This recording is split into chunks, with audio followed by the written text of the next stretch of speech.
2,5 jaar gelede het my man 'n werksaanbod in Natal gekry. Ek het my werk hier in Gauteng bedank, ons het alles prys gegee en ons het daarheen verhuis.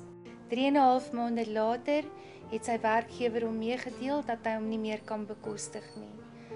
Hy het toe sy werk verloor daar en ons moes van vooraf weer begin om op te staan daar. Dit was nie 'n maklike tyd gewees nie en die kerk het hy by geadverteer en hy het klein werkies gekry daarom te doen. Ons het deurgedruk en het absolute saak van gebed gemaak. Die Here het gesorg dat daar elke dag kos op ons tafel was om te eet.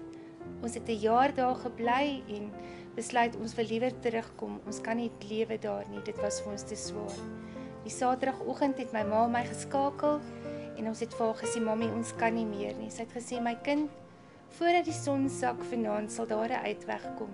En dit was so. 'n Vriend het deurgekom daarheen en hy het vir ons saam teruggebring Pretoria toe.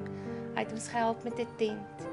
Ons het 2 weke daarin gebly en toe in 'n plekkie ingetrek, my man het 'n werk gekry. Ons het weer probeer om reg te kom. Die Here het ons deur hierdie tyd gelei en hy het vir ons elke dag voorsien. Februarie maand het ek 'n vaste werk gekry. Na baie maande se gebed het die Here vir my die beste gegee. Tot vandag toe is ek so dankbaar daarvoor. My man het 3 maande terug ook 'n goeie werk gekry en ons het 'n nuwe blyplekkie gekry. Van 'n tent het ons in hierdie pragtige liewe Jesus woning ingetrek en ons dank hom elke dag daarvoor.